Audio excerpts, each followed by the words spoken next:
নমস্কার বন্ধুরা, আমি সঙ্গীতা টেস্ট অফ বাঙালিয়া রান্না করে তোমাদের সকলকে স্বাগত জানাই। আশা করি তোমরা খুব ভালো আছো, সুস্থ আছো।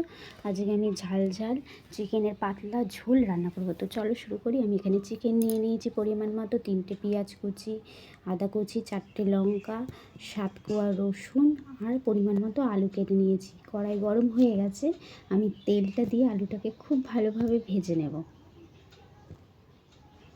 আমার আলুটা ভাজা হয়ে গেছে, তারপর আমি কড়াইয়ে তেল দিয়ে দেব, জিরে আর তেজপাতা ফোড়ন দেব, আর তার আগে পরিমাণ মতো একটুখানি সামান্য ঘি দিয়ে নেব তেলের মধ্যে, তাহলে এই সেন্টটা খুব ভালো আসে।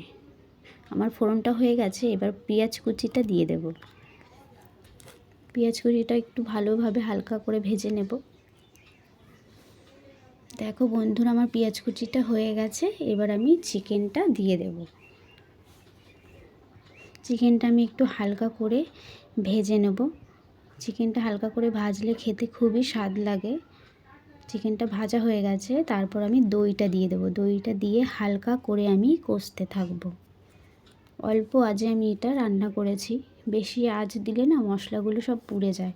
দেখো আমার দইটা খুব ভালোভাবে একদম ঠিক হয়ে গেছে। দেখো, তারপর আমি মশলাটা দিয়ে দিয়েছি, আদা রসুনের পেস্টটা দিয়ে দিলাম, তারপর আলুগুলো দিয়ে দিলাম। আলুগুলো দিয়ে ভালোভাবে মশলার সাথে মিশিয়ে নেব। একে একে আমি নুন, হলুদ গুঁড়ো,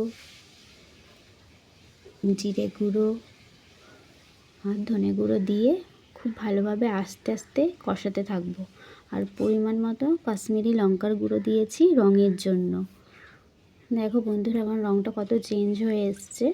আমি 3টে কাঁচা লঙ্কা চিড়ে দিয়েছি, ঝালটা পরিমাণ মতো আমি দিয়েছি, আর একটা টমেটো দিয়ে দিয়েছি। টমেটোকে ভালোভাবে আমি মশলার সাথে মিশিয়ে নেব। দেখো টমেটোটা আমার একটু গলে গলে এসেছে অনেকটাই।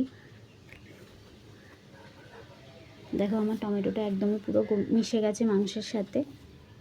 এবার আমার মশলাটাও কষানো হয়ে গেছে, এবার আমি জল দিয়ে দেব। দেখো আমার মাংসটা খুব সুন্দর ফুটছে, রঙটাও খুব ভালো এসেছে।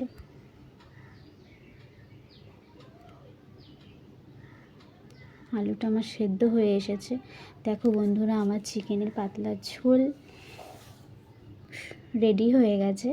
ভিডিওটি ভালো লেগে থাকলে অবশ্যই লাইক, কমেন্ট, শেয়ার, সাবস্ক্রাইব করো, আর সবসময় পাশে থেকো। আবার দেখা হবে পরের ভিডিওতে।